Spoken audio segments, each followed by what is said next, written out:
Hello mga kabibig! Welcome back sa ating bagong YouTube channel. Ito ang pinakamaingay ng YouTuber sa lahat ng YouTube.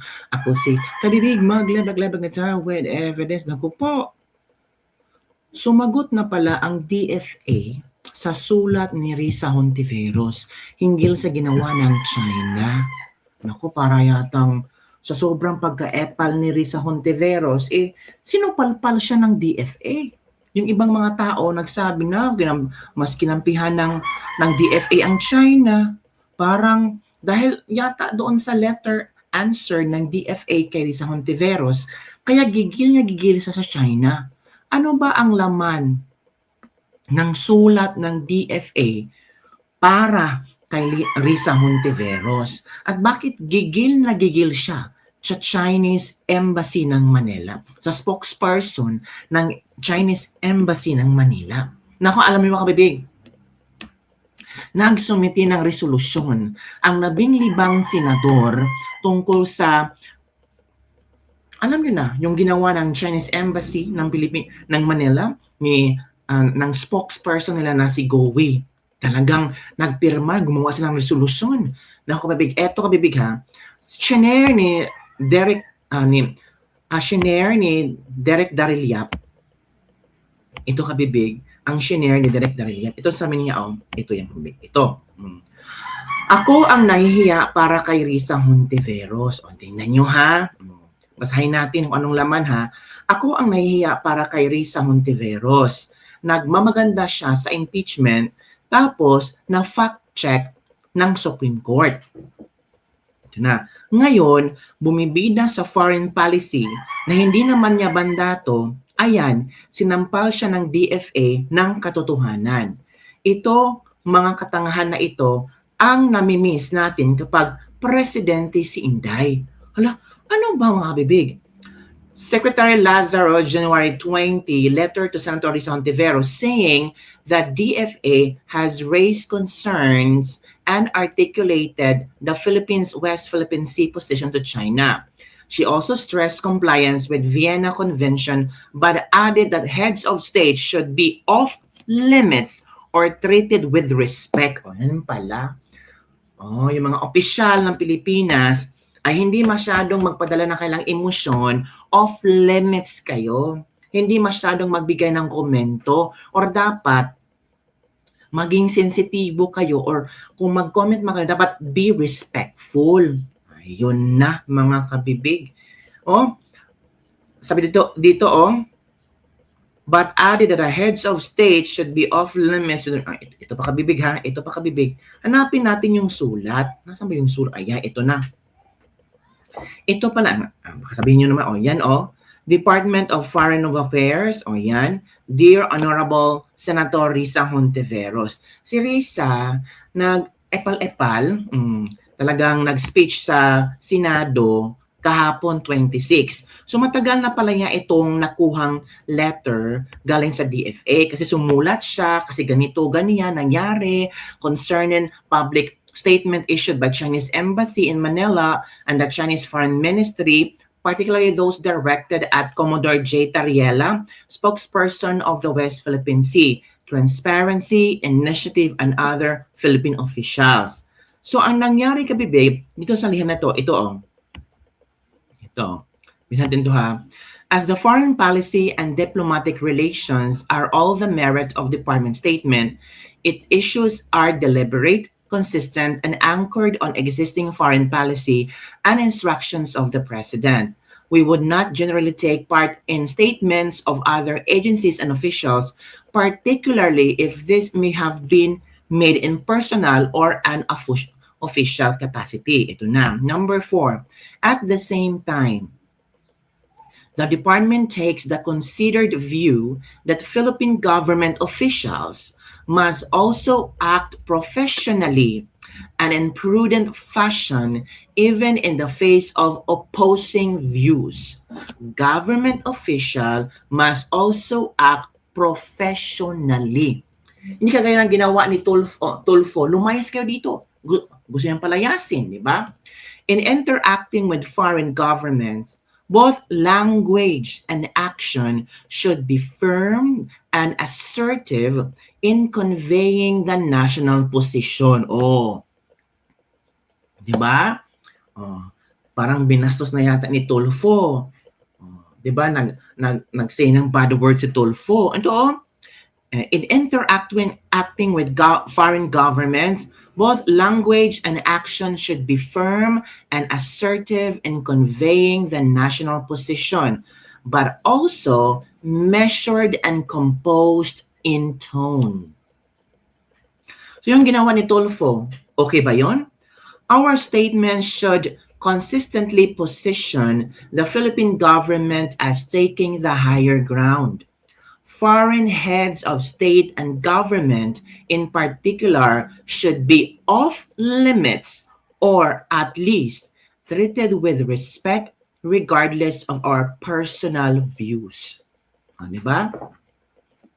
Kahit anong sabihin nila, respetuhin natin sila. Di ba? Yan mga kabibig. Dito, sinagot na pala si Risa Hontiveros.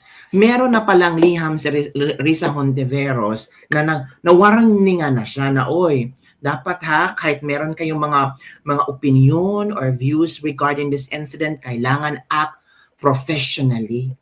O ngayon, sino? Nako, paano yan? Para yatang yung pag-speech na doon kahapon, para yatang dinedma nila ang sagot ng DFA para kay Risa Hontiveros. Okay, mag-speech ka doon, pero you have to act professionally, off limits, yung mga sasabihin nyo, kasi you are government official.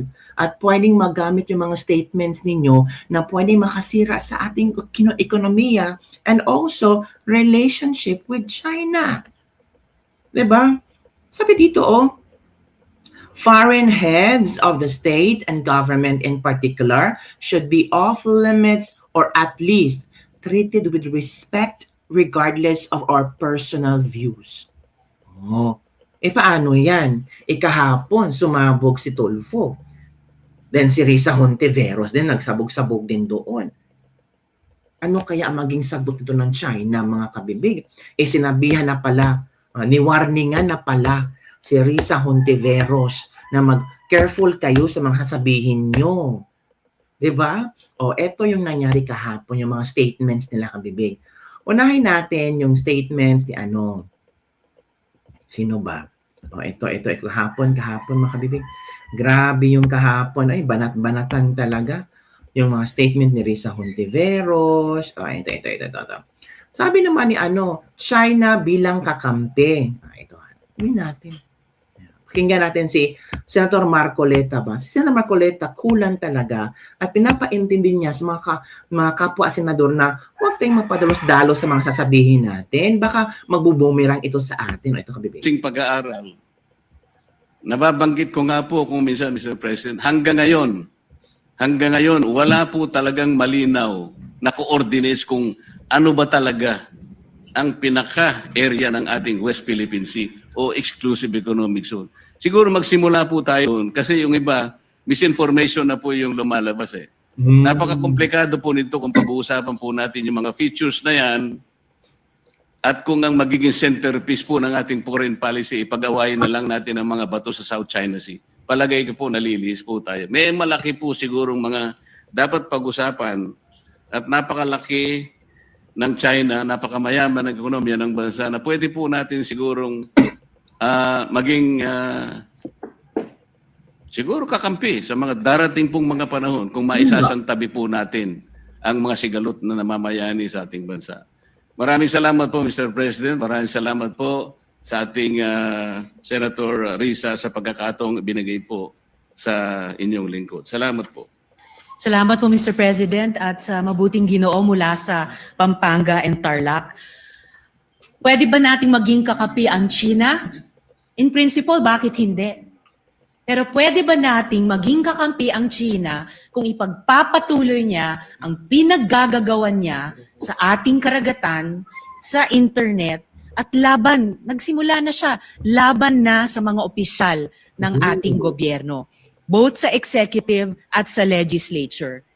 Wala akong maalalang previous incident, Mr. President, na kahit sinong ambassador ng ibang bansa dito sa Pilipinas ay nag-post sa embassy page nila ng ganyang banta ng kanilang spokesperson ng Chinese Foreign Ministry laban sa mga opisyal natin na nagsasalita lamang para sa pambansang interes.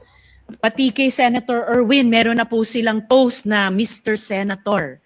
Bukod kina Commodore Tariela, Senator Kiko, Representatives Chel at Laila, at sa akin din po. Pwedeng maging kakampi kapag itinigil yung ganyang mga gawi ng isang hindi kakampi. Mga gawi ng isang hindi kaibigan. Pwedeng maging kakampi. Hindi simpleng isa-isang tabi yung sigalot na sabi nila tayo ang may kagagawan, na kapag nagreklamo tayo, tumutol tayo sa kanilang maling gawi sa ating Navy, Coast Guard, mangingisda, bayan, sasabihin nila, masyado naman kayo isa-isang tabi. So yun, kabibig. Yun ang statement ni Risa Hontiveros. Okay, kita yun, no? Na pwede naman, pero ayaw niya yan. Mr. Di ba? President, sa tanong ko po kanina, Ito kabibig ha. Panoorin itong video na ito ni parang gusto ni Marcoleta na mag-ano din siya. May sasabihin si Senator Marcoleta, mga kabibig ko. Ito ha. I-share ko sa inyo ang sinabi ni Senator Marcoleta. Magkaalaman na talaga, kabibig. Ito ha. Marcoleta, Tariela not consulting DFA on Chinese statements. So ito na.